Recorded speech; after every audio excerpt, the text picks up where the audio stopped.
दोस्तों आज के लेक्चर में हम बात करेंगे torque on in an electric dipole placed in a uniform electric field.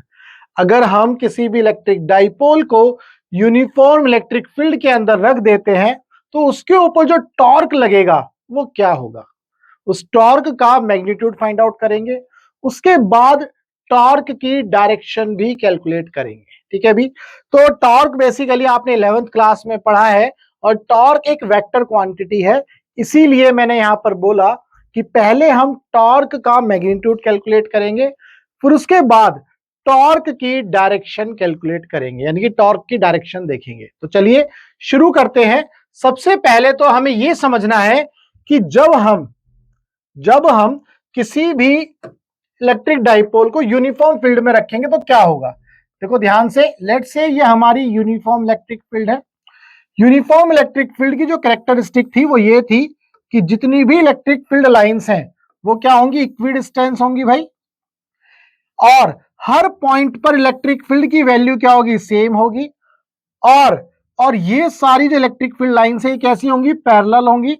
हमें ये पता है। और इनकी जो डायरेक्शन है वो सेम डायरेक्शन में होंगी। ठीक है, तो उम्मीद करता हूं ये आपको जो है चीजें समझ में आ गई। इसको जो है थोड़ा सा ऊपर ले जाते हैं ताकि बराबर सा लगे। ठीक है जी, ये है हमारी यूनिफॉर्म इलेक्ट्रिक फील्ड। अब हम क्या करेंगे, इस यूनिफॉर्म इलेक्ट्रिक फील्ड के अंदर हम जो है डाइपोल बनाएंगे। वो डाइपोल कैसे बनाएंगे ये हमें देखना है। तो लेट्स से कि हमारे पास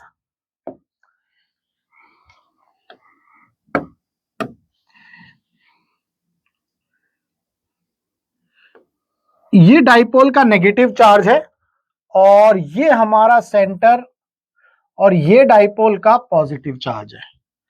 ठीक है भाई। ये तो यहां पर है माइनस क्यू और इधर है आपका प्लस क्यू। ठीक है, तो सबसे पहले हमें यह देखना है कि इसके ऊपर, इस इलेक्ट्रिक डाइपोल के ऊपर जो फोर्सेस लग रहे हैं वो किस डायरेक्शन में लग रहे हैं। चूंकि इलेक्ट्रिक फील्ड की डायरेक्शन जो है लेफ्ट से राइट है, तो इसका मतलब कहीं ना कहीं पॉजिटिव चार्ज इधर है, कहीं ना कहीं पॉजिटिव चार्ज इधर है। तभी तो हमने ये पढ़ा है कि पॉजिटिव चार्ज से इलेक्ट्रिक फील्ड लाइंस क्या होती है, निकलती हैं और नेगेटिव में एंटर करती हैं। तो यहां पर कहीं ना कहीं पॉजिटिव चार्ज है, तो हमें यह बात समझ में आ गई कि यहां कहीं ना कहीं पॉजिटिव चार्ज है। तो अगर मैं इस माइनस क्यू के ऊपर फोर्स देखूं तो वो किस डायरेक्शन में आपको मिलेगा, वो फोर्स आपको इस डायरेक्शन में मिलेगा, यानी कि लेफ्ट डायरेक्शन में आपको ये फोर्स मिलेगा। ये होगा आपका force on minus Q. Similarly जो प्लस क्यू चार्ज है इसके ऊपर फोर्स राइट डायरेक्शन में मिलेगा। ऐसा क्यों है, क्योंकि यहां जो फोर्स, यहां पर जो चार्ज है पॉजिटिव है, पॉजिटिव वाला इसको रिपेल करेगा। भाई ये इलेक्ट्रिक डाइपोल है, ये इलेक्ट्रिक डाइपोल जो 2 पॉइंट चार्ज से मिलकर बना है, माइनस क्यू और प्लस क्यू। तो हमने क्या किया, अलग अलग इन दोनों चार्ज के ऊपर जो फोर्स लग रहा है वो हमने देख लिया। अब चूंकि हमें यह पता है, अगर मैं आपको बोलूं कि force on plus Q charge वो कितना होगा, क्यू इंटू ई। भाई क्योंकि यहां पर जो यूनिफॉर्म इलेक्ट्रिक फील्ड है उसकी जो वैल्यू है हर जगह क्या होगी, सेम होगी। ये इलेक्ट्रिक फील्ड, इसका मैग्नीट्यूड जो है हर जगह सेम होगा। ये है हमारी यूनिफॉर्म इलेक्ट्रिक फील्ड लाइंस। तो यहां पर अगर मैं माइनस चार्ज के ऊपर देखूं, एफ ऑन माइनस क्यू, उसका जो मैग्नीट्यूड होगा वो भी क्यू ई होगा। बट यहां पर मजे की बात यह है कि ये जो दोनों फोर्स लग रहे हैं, ये दोनों फोर्स जो है एक राइट साइड में लग रहा है और एक लेफ्ट साइड में लग रहा है। तो इस तरह का जो अरेंजमेंट होता है उससे हमें क्या मिलता है, हमें यह समझना है। चलो, तो हमने जो है 11th क्लास में कुछ इस तरह से पढ़ा था। अगर मान लो हमारे पास कोई ऑब्जेक्ट है और उसके ऊपर लेट से एक फोर्स इधर लग रहा है इस डायरेक्शन में और एक फोर्स इधर लग रहा है, लेकिन दोनों फोर्स का जो मैग्नीट्यूड है, लेट से दोनों फोर्स का मैग्नीट्यूड क्या है, सेम है। तो आप यहां पर ध्यान से देखो, ये जो हमारी ऑब्जेक्ट है, ये जो हमारी ऑब्जेक्ट है, इस ऑब्जेक्ट के ऊपर जो फोर्सेस लग रहे हैं, ठीक है जी, एक ऊपर की तरफ लग रहा है एक नीचे की तरफ। तो आप देखो जब इसके ऊपर इस डायरेक्शन में फोर्स लगेगा तो ये कहीं ना कहीं ऊपर जाएगा और इस एंड पर देखें फोर्स नीचे की तरफ लगेगा तो ये ऐसे नीचे आएगा, तो कहीं ना कहीं ये ऑब्जेक्ट इस तरह से क्या करेगी, रोटेट करना शुरू कर देगी। ये आपने 11th क्लास में पढ़ा है। और आपने एक और चीज पढ़ी है कि जब ये फोर्स का मैग्नीट्यूड और इस वाले फोर्स का मैग्नीट्यूड सेम होगा तो यहां पर किसका फॉर्मेशन हो जाएगा, कपल का फॉर्मेशन हो जाएगा। और जब कपल का फॉर्मेशन हो जाएगा तो बेसिकली हमें क्या निकालना है, मोमेंट ऑफ फोर्स निकालना होता है। क्या निकालना होता है, मोमेंट ऑफ फोर्स। इसी मोमेंट ऑफ फोर्स को तो हम क्या बोलते हैं, टॉर्क। इसी को हम क्या बोलते हैं, टॉर्क। ये आपने 11th क्लास में पढ़ा है। अब ये जो मोमेंट ऑफ फोर्स है या टॉर्क है, बेसिकली टॉर्क क्या होता है, टॉर्क होता है force multiplied by perpendicular distance. ठीक है जी। अब यहां पर इन दोनों के ऊपर जो फोर्स लग रहा है वो ये एफ है, ये भी एफ है, तो हमें कोई समस्या नहीं है। मान लो मैंने इन दोनों में से कोई एक फोर्स ले लिया एफ और मल्टीप्लाइड बाई, लेट्स से ये डिस्टेंस है एल, तो फोर्स मल्टीप्लाइड बाई एल, तो ये हमारे पास क्या आ गया, टॉर्क आ गया, एफ इंटू एल। यहां पर बेसिकली ये कैसे किया है इसको समझना है। यहां पर लेट्स से ये पॉइंट है हमारा ओ, ये है पॉइंट पी।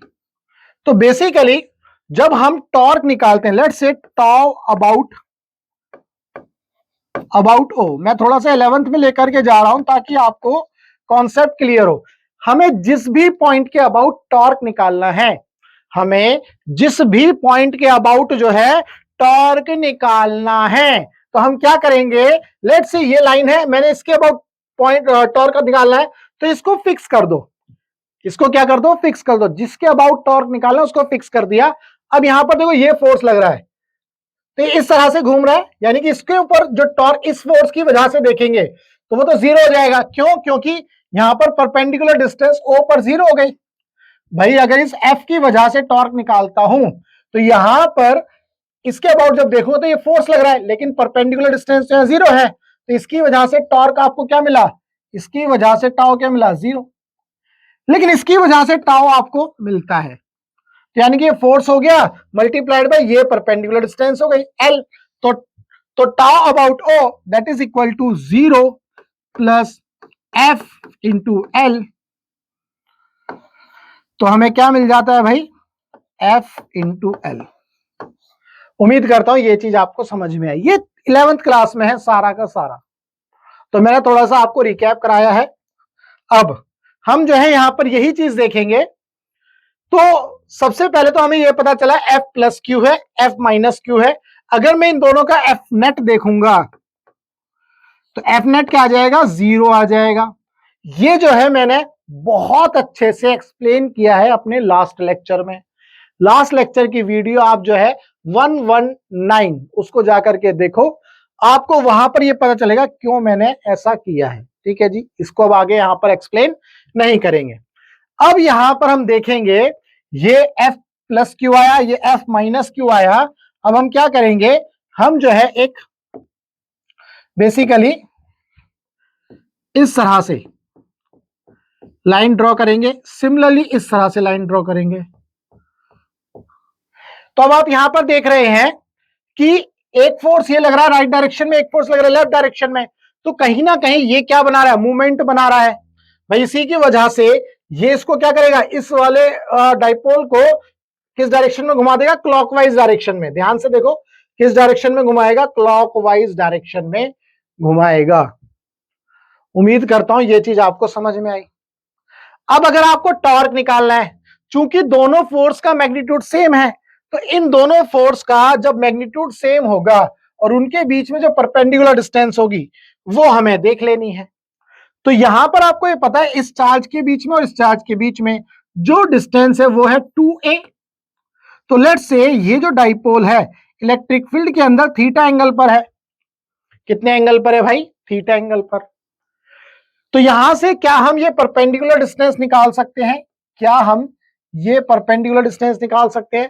क्यों, क्योंकि इस पॉइंट पर अगर आप देखो तो फोर्स इस डायरेक्शन में है, तो ये परपेंडिकुलर डिस्टेंस हो गई, फोर्स ऐसे लग रहा है और यहां पर फोर्स राइट डायरेक्शन में लग रहा है।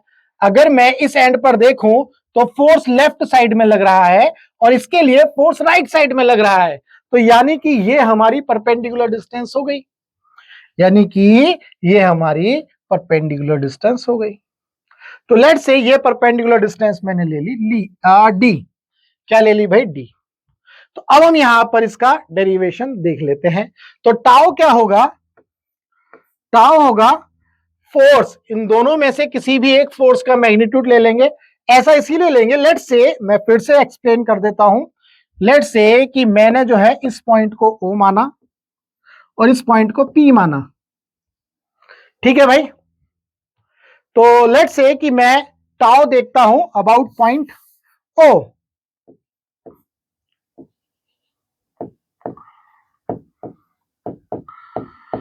तो जब ओ के अबाउट देखूंगा तो यहां फोर्स लग रहा है लेकिन कोई भी परपेंडिकुलर डिस्टेंस नहीं है, तो इसकी वजह से तो जीरो। अब इस वाले फोर्स की वजह से देखेंगे तो ये फोर्स लग रहा है, परपेंडिकुलर डिस्टेंस ये है, ये फोर्स लगा है, परपेंडिकुलर डिस्टेंस ये है, ये फोर्स लगा है, परपेंडिकुलर डिस्टेंस ये है।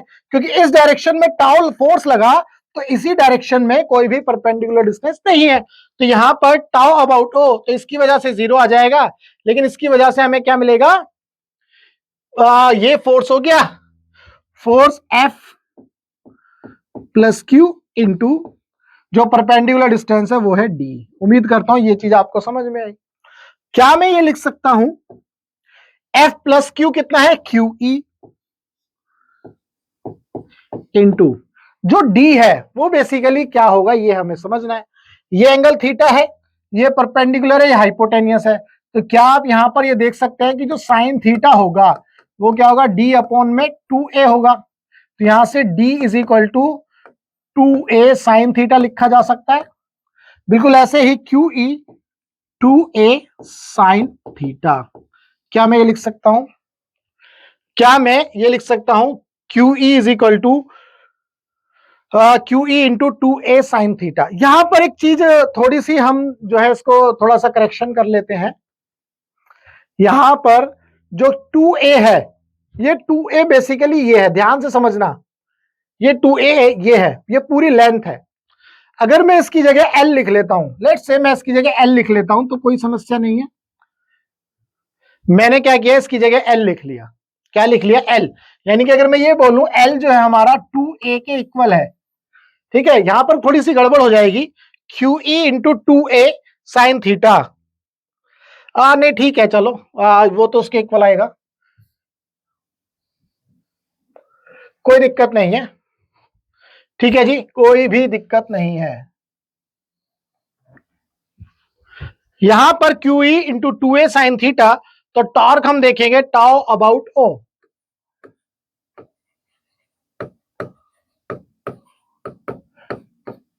Q E into 2a sine theta.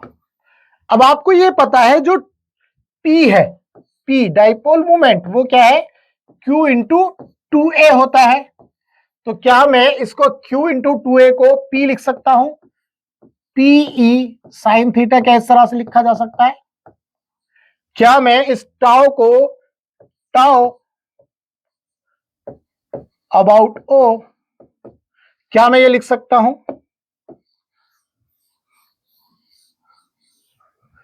Tau is equal to PE sine theta. क्या मैं इसको इस तरह से लिख सकता हूं? उम्मीद करता हूं ये चीज समझ में आई। Tau is equal to PE sine theta.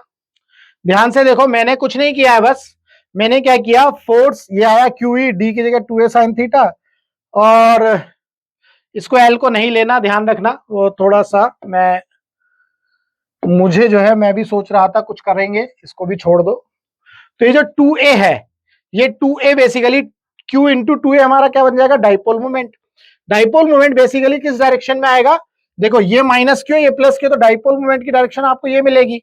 मैं इसको दूसरे कलर से बना देता हूं,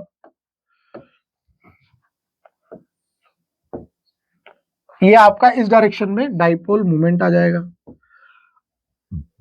ठीक है जी। तो P इस डायरेक्शन में आ गया, तो यहां से आ गया tau about O that is equal to PE sine theta. अगर मैं तुम्हें बोलता हूं टाउ जो है अबाउट P देखो,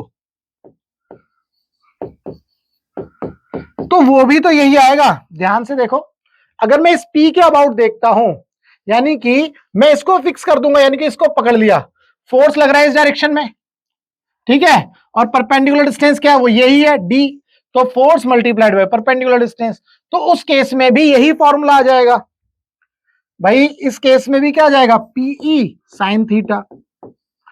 उम्मीद करता हूं इसमें कोई समस्या नहीं है, तो मतलब उससे कंफ्यूजन नहीं होनी है कि भाई मैं टाउ अबाउट ओ निकाल रहा हूं या टाउ अबाउट पी निकाल रहा हूं। तो इसका मतलब ये है, सिंपल भाषा में ये बोल सकते हैं, जब हम किसी भी इलेक्ट्रिक डाइपोल को किसके अंदर रखते हैं, यूनिफॉर्म इलेक्ट्रिक फील्ड के अंदर रखते हैं, तो उसके ऊपर जो टॉर्क आता है वो पीई साइन थीटा होता है, पीई साइन थीटा।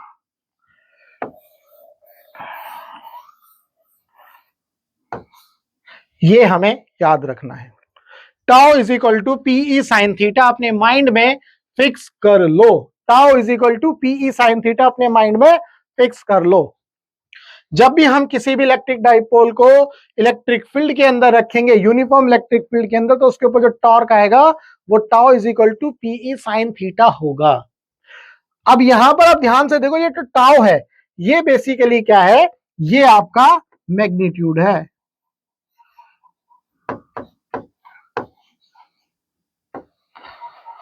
ठीक है भाई। अब हमें इस टाउ को वेक्टर फॉर्म में लिखना है, टाउ किस फॉर्म में लिखना है, इन वेक्टर फॉर्म,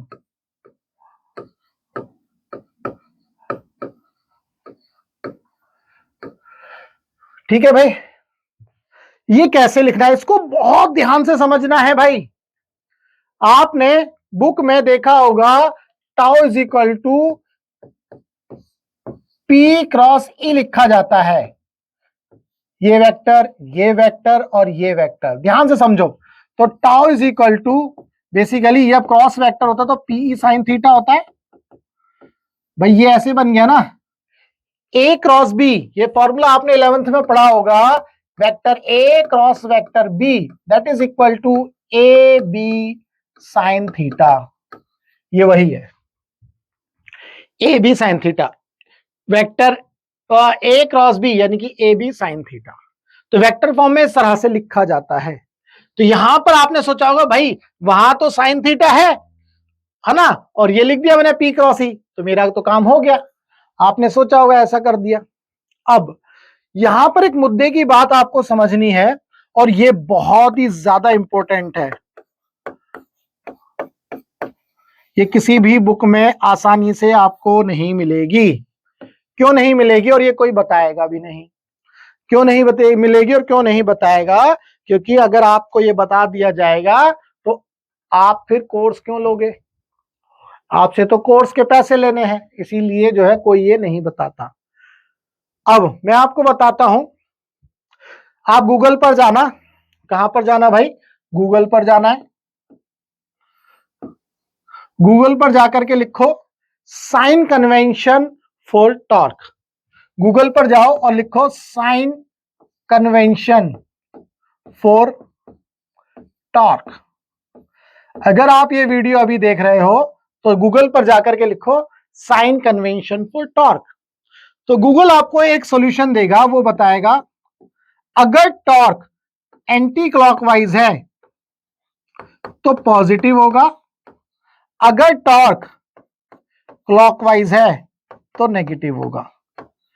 अगर ये बात आप गूगल पर देख पा रहे हो तो आपको ये समझ में आएगा कि अगर टॉर्क एंटी क्लॉकवाइज है तो पॉजिटिव लेगा, और अगर और क्लॉकवाइज है तो नेगेटिव लेगा। अब इसका मीनिंग क्या है, ध्यान से समझेंगे। जब भी हम कार्टेशियन कोऑर्डिनेट पढ़ते हैं, ये बात अपने माइंड में फिट कर लो, क्योंकि ये बहुत काम की चीज बता रहा हूं। जब आप इलेक्ट्रिक पोटेंशियल एनर्जी पढ़ोगे तो वहां पर हमेशा साइन में दिक्कत आती है, बहुत सारे बच्चों को साइन में दिक्कत आती है। इवन बड़े बड़े प्लेटफॉर्म के सॉल्यूशन आप देखोगे तो वहां पर उनको प्रॉब्लम आती है, वो गलत कर देते हैं उसको। बहुत बड़े बड़े प्लेटफॉर्म की बात कर रहा हूं, चाहे वो पीडब्ल्यू हो, इवन फिजिक्स वाले बंदे ने, यानी कि आपके वो कौन से साहब हैं जिनका ये फिजिक्स वाला है, भैया नाम ही याद नहीं है हमें तो यार, हम तो इतना मतलब ध्यान से पढ़ा रहे हैं। क्या नाम है भाई साहब, तुम ही बता देना। अलख पांडे। उसके अगर आप उसका बहुत पुराना बैच है लक्ष्य बैच, अगर आप उस लक्ष्य बैच की वीडियो देखोगे तो वहां पर उसने गलती करी है। तो मैं आपको बहुत ही सिंपल वे में बता रहा हूं, ये बात आप याद रखिएगा। गूगल पर गए, गूगल पर आपको ये मिला anti clockwise positive, clockwise negative, आप अभी सर्च करो। ठीक है, अब इसका क्या मीनिंग है? इसका मीनिंग ये है, जो भी साइन कन्वेंशन रखे जाते हैं, देखो ये 3 कार्टेशियन कोऑर्डिनेट होता है, ये एक्स एक्सिस होता है, ये वाई एक्सिस होता है, ये जेड एक्सिस होता है। क्योंकि एक इंजीनियर ही आपको बता सकता है, और वो इंजीनियर जिसके पास डिग्री भी है और जिसने जॉब भी करी है। ये वो इंजीनियर नहीं जिसके पास सिर्फ डिग्री है और वो पढ़ा रहा है, नहीं, ये वही चीज बता सकता है। तो ध्यान से समझना है भाई, ये एक्स एक्सिस है, ये वाई एक्सिस और ये जेड एक्सिस है। ये एक्स एक्सिस पॉजिटिव, ये वाई एक्सिस पॉजिटिव और ये जेड एक्सिस पॉजिटिव। ध्यान से समझो, ये एक्स एक्सिस पॉजिटिव, ये वाई एक्सिस पॉजिटिव, ये जेड एक्सिस पॉजिटिव। यानी कि जेड एक्सिस आपको पीछे की तरफ देख रहा है तो ये पॉजिटिव है, और इसके अपोजिट वाला नेगेटिव। एक्स का नेगेटिव इधर लेफ्ट में, वाई का नेगेटिव डाउनवर्ड। इस वाली फिंगर का जो नेगेटिव है, ये जो फिंगर है भाई, ये वाली, इसका नेगेटिव पीछे की तरफ है। तो ध्यान से समझो, जब हम टॉर्क देख रहे थे इस केस में, तो ये टॉर्क कैसा आया था? देखो ऐसे घूम रहा है, तो ये क्लॉकवाइज आ रहा है, क्लॉकवाइज आ रहा है, क्लॉकवाइज आ रहा है। यानी कि आप स्क्रू ड्राइवर से पेच कसो तो टॉर्क अंदर की तरफ लग रहा है। जब अंदर की तरफ यानी कि क्लॉकवाइज में स्क्रू ड्राइवर से कसोगे तो स्क्रू अंदर की तरफ जाएगा, तो टॉर्क डाउनवर्ड आ रहा है। तो उस केस में इसको नेगेटिव लेते हैं। इस केस में भी टॉर्क आपका क्लॉकवाइज आ रहा है। जब क्लॉकवाइज आया तो आपका जो टॉर्क है वो डाउनवर्ड लग रहा है। तो डाउनवर्ड लग रहा है तो इसका मतलब यह है कि आपको ये टॉर्क क्या लेना है? नेगेटिव लेना है। तो यहां जो साइन आएगा, ये साइन आपको बुक में दिखाया नहीं जाता, लेकिन tau is equal to minus P cross E होगा। ये वेक्टर फॉर्म एक्चुअल में ये है, दिस इज द एक्चुअल। अब आप सोचोगे सर बुक में तो ऐसे नहीं है, बुक में तो पी साइन थीटा है। ये मैं आपको प्रूफ करके दिखाऊंगा जब हम इलेक्ट्रिक पोटेंशियल एनर्जी पढ़ेंगे यूनिफॉर्म फील्ड के अंदर, जब हम टॉर्क जो डाइपोल रखेंगे और फिर वहां पर डाइपोल के ऊपर जो डाइपोल की वजह से जो इलेक्ट्रिक पोटेंशियल एनर्जी निकालेंगे ना उसके अंदर, तब आपको ये समझ में आएगा। तो उम्मीद करता हूं ये चीज समझ में आई। हाँ, अगर ये एंटी क्लॉकवाइज होता तो ये टाउ पॉजिटिव हो जाता। तो अगर आपसे पूछा जाए कि भाई उस केस के लिए, उस वाले केस के लिए, मतलब इसी केस के लिए जो डायग्राम मैंने बनाया था उसके लिए अगर वेक्टर फॉर्म होगी तो tau is equal to minus P cross E होगा। क्यों? क्योंकि इस केस में जो टॉर्क है वो कैसा है? क्लॉकवाइज है। क्लॉकवाइज है तो स्क्रू ड्राइवर अंदर की तरफ जाएगा। भाई आप देखो, अगर आप स्क्रू ड्राइवर से ऐसे कसते हो, ये 11th में है, इस तरह से कसोगे तो ये अंदर की तरफ जाएगा स्क्रू। जब अंदर की तरफ जाएगा तो टॉर्क क्या लगेगा इसके ऊपर? अंदर की तरफ नेगेटिव। ये मैंने कैसे बताया? ये मैंने अभी आपको बताया। आपका जो साइन कन्वेंशन होता है, एक्स एक्सिस पॉजिटिव, ये वाई एक्सिस पॉजिटिव, इधर जेड एक्सिस पॉजिटिव, लेकिन इसके अपोजिट में नेगेटिव, इसका वाई इधर नेगेटिव, एक्स इधर नेगेटिव, वाई इधर नेगेटिव। ये आपको पता होना चाहिए। जब आपको ये पता चलेगा तब आप ये जान पाओगे कि हाँ यार ये तो जो है माइनस में आना चाहिए था। अगर टॉर्क एंटी क्लॉकवाइज होता तो ये प्लस हो जाता, tau is equal to PE sine theta, यानी कि पी क्रॉस ई हो जाता। उम्मीद करता हूं ये चीज आपको अच्छे से क्लियर हो गई। अब यहां पर मैं इससे ज्यादा कुछ नहीं बता सकता फिलहाल। जब आप, अगर आप मेरे चैनल पर हो और मुझे देख रहे हो, मुझे सुन रहे हो, तब जब आप ये electric potential energy of an electric dipole when it is placed in uniform field, जब हम वो डेरिवेशन करेंगे इसके नेक्स्ट चैप्टर में, तब आपको 110% ये समझ में आएगा कि मैंने ऐसा क्यों किया है। अदरवाइज वो डेरिवेशन आप किसी का भी उठा करके देख लो, हर जगह गलती मिलेगी। नहीं है तो आप जो है मुझे सबके डेरिवेशन उठा के दो, मैं आपको बता दूंगा गलती कहां है। ठीक है जी, इसीलिए बच्चों को समझ में नहीं आता, बच्चे सोच ही नहीं पाते कि कब प्लस है कब माइनस है, उन्हें पता ही नहीं चलता। ठीक है भाई, खैर चलो, अब हमने जो है काफी आगे बढ़ गए हैं इसमें। तो tau is equal to minus P cross, ये माइनस इसीलिए लगाया गया है क्योंकि इस केस में जो टॉर्क है वो क्लॉकवाइज है और अंदर की तरफ डाउनवर्ड डायरेक्शन में एक्ट कर रहा है, यानी कि perpendicularly downward to the plane of paper. ये लाइन आप पढ़ते हो 11th में, perpendicularly downward to the plane of the paper. अगर ये पॉजिटिव होता तो एंटी क्लॉकवाइज के लिए क्या लिखता है, perpendicularly outward, perpendicularly outward to the plane of the paper, या perpendicularly outward of the plane, plane के आउटवर्ड आएगा लेकिन परपेंडिकुलर आएगा तब पॉजिटिव हो जाता। तो उम्मीद करता हूं ये चीज आपको समझ में आ गई। तो हमने जो है भाई आज की क्लास में टॉर्क के बारे में पढ़ा। तो यहां पर एक और चीज और इंपॉर्टेंट है, इसके कुछ स्पेशल केस भी हम देख सकते हैं। खैर कुछ स्पेशल केस ये भी हम देख सकते हैं। टाउ हमारे पास क्या है, tau is equal to PE sine theta, magnitude form में देखेंगे तो ये आ गया। अब ध्यान से देखो भाई, ये हमारी लेट से यूनिफॉर्म फील्ड है, ये हमारी क्या है, यूनिफॉर्म फील्ड।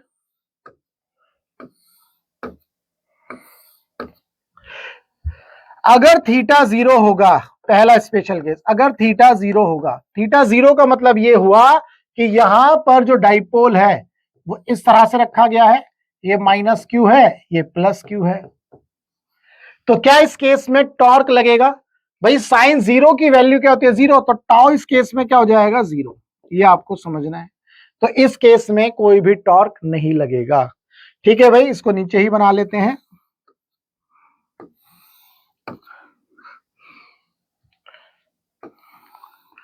ध्यान रखना, हमें यूनिफॉर्म फील्ड बनानी है, ऐसा नहीं लगना चाहिए नॉन यूनिफॉर्म है। दूसरा स्पेशल केस, अगर थीटा 90 डिग्री होगा तो टाउ क्या होगा हमारा, टाउ होगा पीई, टाउ क्या होगा पीई, क्योंकि साइन 90 की वैल्यू क्या होती है, 1। तो इस केस में भाई ये हो गया हमारा,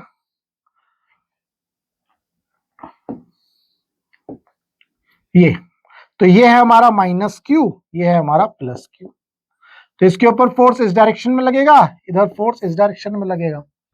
तो यहां पर इस केस में, ये इस वाले केस में, यानी कि दूसरा केस है, ये पहला केस है, तो दूसरे केस में टॉर्क जो है कैसा हो जाएगा, मैक्सिमम हो जाएगा।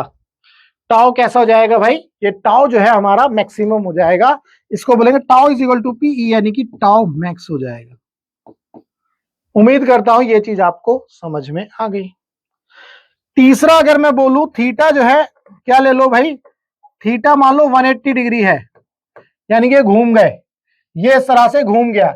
उस केस में भी थीटा जब 180 डिग्री होता है तो टाउ इस केस में भी 0 हो जाएगा, क्योंकि साइन 180 क्या होता है, 0 होता है। उम्मीद करता हूं ये चीज आपको समझ में आ गई। कब मैक्सिमम होगा, कब 0 होगा, कब 0, यहां भी 0 होगा, ये आपको बता दिया गया है। तो दोस्तों ये था आज के क्लास में पूरा का पूरा टॉर्क के बारे में, जिसके बारे में मैंने आपको पूरा डिटेल में समझाया है। बिल्कुल भी इस तरह से नहीं समझना, या बुक में जैसा लिखा है वैसा पढ़ने की जरूरत नहीं है।